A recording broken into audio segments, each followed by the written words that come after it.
एच.सी. वर्मा की कहानी, एच.सी. वर्मा की ज़ुबानी। पिछली बार मैंने एक कहानी शुरू की थी जिसे आज आगे बढ़ाना है। मेरे बड़े भैया की साइकिल, ये अपनी माताजी से पूछ करके भैया की अनुपस्थिति में उनसे बिना पूछे हुए मैं निकाल के ले गया घर से और सड़क पर ले गया मेन रोड पे। और उस मेन रोड पर ट्रैफिक के अंदर में पहली बार मैं सड़क पर साइकिल लेकर निकला था, और वो भी मेन रोड के ऊपर इतने ट्रैफिक के बीच में मैंने अपनी कैची स्टाइल में उसको चलाते हुए और वहाँ से गांधी मैदान, जो लगभग 2.5-3 किलोमीटर होगा, वहाँ तक मैं उसको ले गया बिना बीच में परेशान हुए। गांधी मैदान पटना का बहुत प्रसिद्ध मैदान है और बहुत बड़ा मैदान है, और जितनी बड़ी सभाएं होती हैं वो सब वहीं पर होती हैं। जयप्रकाश नारायण जी का जो संपूर्ण क्रांति आंदोलन हुआ था उस समय वहाँ पर लाखों की सभाएं हुआ करती थीं, ऐसा अखबारों में लिखा जाता था। तो बहुत बड़ी सी उसकी पेरीफेरी थी और उसके चारों बगल सड़क है। जो वहाँ पहुँचने के बाद मैंने बाईं तरफ टर्न लेकर के और उसकी पेरीफेरी पर चलना शुरू कर दिया साइकिल चलाते हुए, और वो भी चला, और वो भी लगभग 270 डिग्री घूमने के बाद।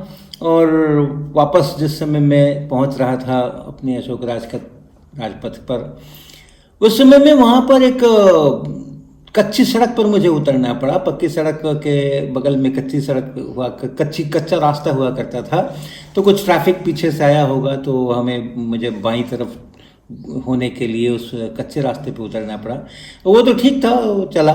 लेकिन उसके बाद जब वापस मैं उससे पक्के रास्ते पर चढ़ने लगा कच्चे रास्ते से, तो उस एज के ऊपर साइकिल का चक्का जो है वो कुछ फंसा और साइकिल धड़ाम, एक तरफ साइकिल एक तरफ मैं।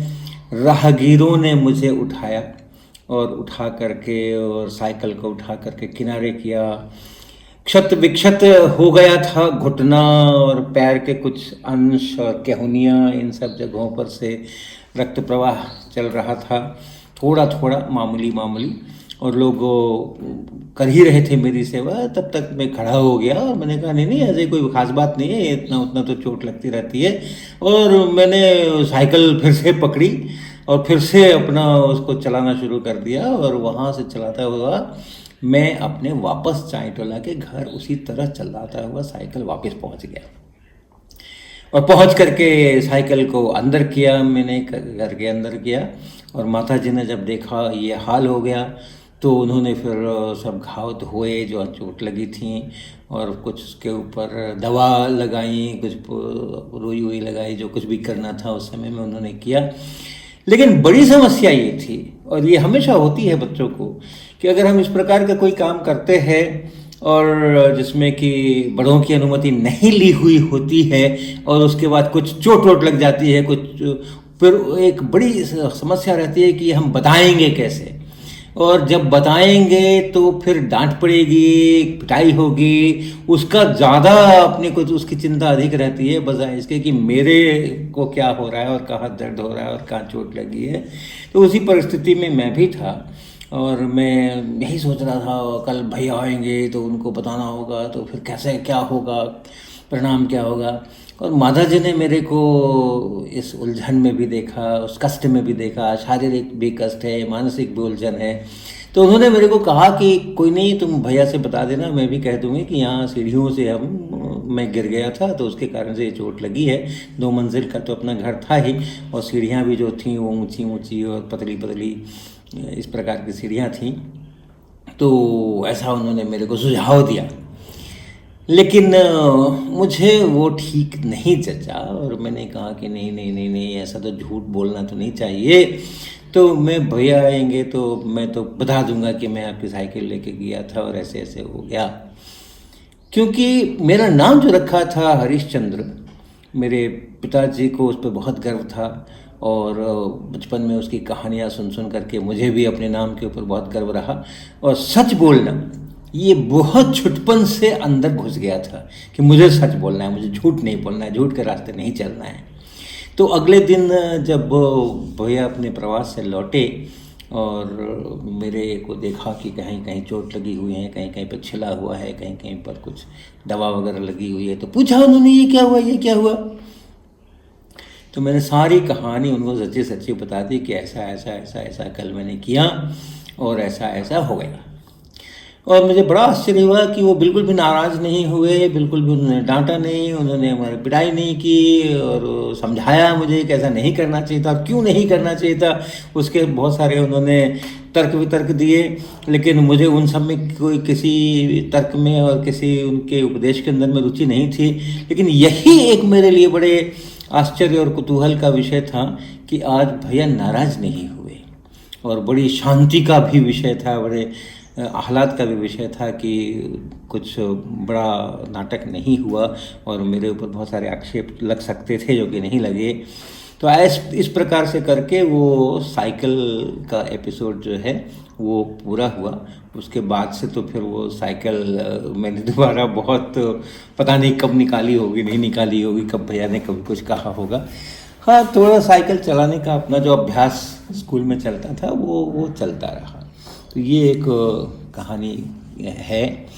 और ये जो सच बोलने के संस्कार हैं और अच्छी बातें करने, अच्छे काम करने के संस्कार हैं, ये बचपन से परिवार ने मुझको दिए, बहुत बचपन से, बिल्कुल छुटपन से, समस्तीपुर में मैंने अपने पिताजी को जिस प्रकार से काम करते हुए देखा, जिस प्रकार से संघर्ष करते हुए देखा, जिस प्रकार से सच्चाई के रास्ते पर चलते हुए देखा, वो जीवन के अंदर कहीं ना कहीं घुसा हुआ था। माताजी हमारी भले ही पढ़ी लिखी नहीं थी, लेकिन संस्कार देने में उनका भी कोई सानी नहीं था। उन्हीं के साथ में चूँकि ज़्यादातर समय रहा करता था, रात को सोया भी करता था उन्हीं के साथ में, तो बहुत अच्छी अच्छी बातें सिखाना।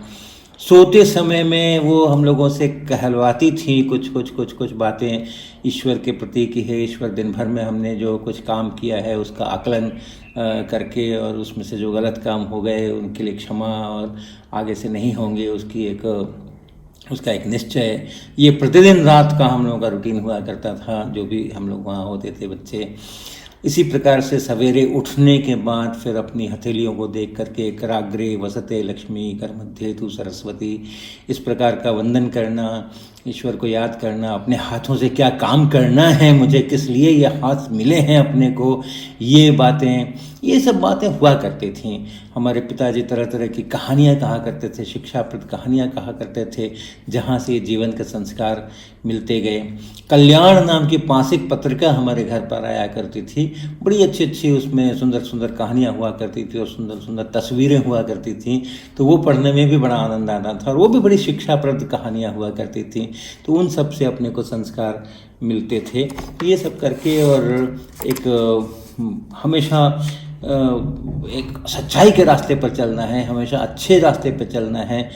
पुनर्जन्म मिलेगा तो मनुष्य का शरीर फिर से मिलेगा, उसके लिए ये आवश्यक होगा, प्री रिक्विजिट होगा कि इस जन्म के अंदर में हम अच्छे काम करें, कोई ख़राब काम नहीं करें।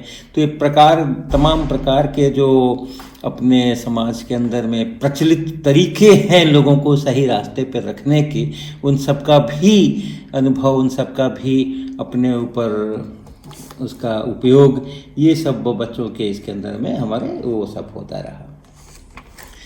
एक और चीज़ मैं बताऊं अभी कि मेरे बड़े भैया जब वहाँ थे चाईटोला में, उस समय में वो कुछ प्रकाशन में भी कुछ लिखते थे गणित में।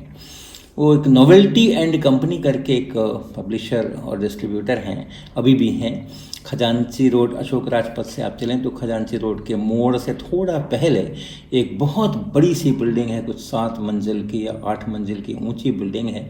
नोवेल्टी एंड कंपनी का अभी भी बोर्ड वहाँ पर लगा हुआ है। तो जिस समय में चाईटोला में हम लोग थे, उस समय में वो 7 मंजिल की बिल्डिंग नहीं थी, वो 2 ही मंजिल की बिल्डिंग थी, और वो एक पब्लिशिंग हाउस था। और वहाँ से हमारे भैया ने कुछ किताबें लिखी थी जिसको उन्होंने पब्लिश किया था। और वो किताबें सामान्यतः वहाँ जो मैथमेटिक्स के अंदर में, गणित के अंदर में प्री यूनिवर्सिटी कहा जाता था, डिग्री कोर्स कहा जाता था, बीएससी, तो इन सब के परीक्षाओं के लिए सवाल का अभ्यास कराना, ये उन किताबों का मुख्य टारगेट हुआ करता था। तो जो उसके प्रूफ आया करते थे उस प्रेस में, जब कंपोज होती है किताब तो फिर जो लेखक होते हैं उनके पास वो पन्ने आते हैं देखने के लिए कि ठीक कंपोज हुआ कि नहीं, उसको प्रूफ कहते हैं। तो वो प्रूफ आया करते थे। सामान्यतः 16 पेज का एक यूनिट होता है जिसको फर्मा कहते थे। तो एक फर्मा आया तो 16 पेज आएंगे, 2 फर्मा कभी आ गया तो 32 पेज आएंगे। तो ऐसे वो प्रेस से एक व्यक्ति वो प्रूफ ले करके 16 पेज या 32 पेज जो भी है उसका एक गोल गोल पुलिंदा बना करके और उस पर रबर बैंड लगा करके और वो ले करके आया करता था, जो कि हमें हमारे यहाँ दिया जाता था। और फिर हमारे भैया उसको देखते थे कि वो ठीक कंपोज हुआ कि नहीं। जो पुराना प्रूफ है जिसमें उन्होंने करेक्शंस किए होंगे वो भी साथ में होता था। तो इस प्रकार से एक फर्मे का 2 फर्मा हो जाता था, 2 का 4 हो जाता था। तो ऐसा वो बंडल आता था। और फिर यहाँ से जब वो देख लेते थे तो वो भी उसी प्रकार से उसको गोल गोल रोल करके और उस पर रबर बैंड लगा करके वो भी एक पुलिंदा बना करके छोड़ते थे। तो प्रेस का व्यक्ति अपना पुलिंदा यहाँ देता था और हमारा पुलिंदा लेकर के प्रेस में जाता था। चूँकि हम लोगों का 2 मंजिल का मकान था, भैया का स्टडी रूम ऊपर था और हम लोग भी ज़्यादातर ऊपर ही रहते थे। तो ये पुलिंदा लेने और देने की जो प्रक्रिया होती थी वो भी बड़ी रोचक है।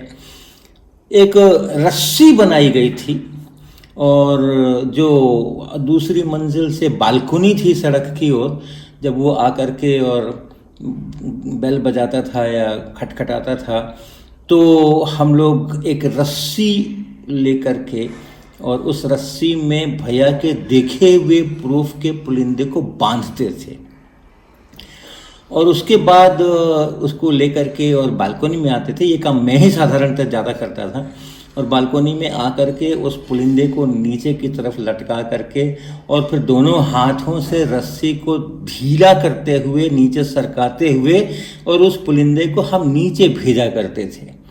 और जब वो नीचे पहुंच जाता था तो हम रस्सी पकड़ कर खड़े रहते थे और वो जो प्रेस का व्यक्ति होता था वो उसको खोल करके और उसमें से पुलिंदा निकाल करके और जो वो नया प्रेस से लेकर के आया होता था उस पुलिंदे को उसमें लगा देता था। और फिर जब उसने टाइटली उसको लगा दिया तो ऊपर से फिर हम अपने दोनों हाथों से रस्सी को ऊपर की तरफ खींचते हुए वो पुलिंदा लेकर के और आते पहुंचता था हमारे हाथों में। फिर उसको भैया के टेबल पर निकाल करके हम लोग रख देते थे, मैं रख देता था और जो रस्सी है उसको भी सुरक्षित बगल में रख देता था अगली बार के लिए। तो इस तरीके से वो एक जो बहुत सारे प्रॉब्लम्स इस प्रकार के होते हैं कि रस्सी में कोई द्रव्यमान बंधा हुआ है, कोई मांस बंधा हुआ है, कोई वस्तु बंधी हुई है और एक व्यक्ति उसको ऊपर से खींचता है या घिरनी के ऊपर से होकर पुली के ऊपर से वो जाती है और वगैरह वगैरह, उस तरह का जो मोशन है उसका एक प्रैक्टिकल अनुभव मेरे को उसी समय से होने लगा था। और आज अगर उसको मैं एनालाइज करूँ तो बहुत सारे सवाल उस पर मैं खड़ा कर सकता हूँ कि जब हम खींच रहे हैं ऊपर उस समय कितना औसत बल लगा रहे हैं, जिस समय हम ढीला करके उसको नीचे ले जा रहे हैं उस समय हम कितना औसत बल लगा रहे हैं, बीच के समय में कब त्वरण हो रहा है और कब अवमंदन हो रहा है। इस प्रकार के बहुत सारी चीज़ें हम कर सकते हैं। तो उसका एक जो प्रारंभिक अनुभव, एक व्यावहारिक अनुभव था, वो मेरे को उस समझिए 8 साल 9 साल 10 साल 11 साल की उम्र के अंदर में होना शुरू हो गया था। ये भी एक रोचक कथा है।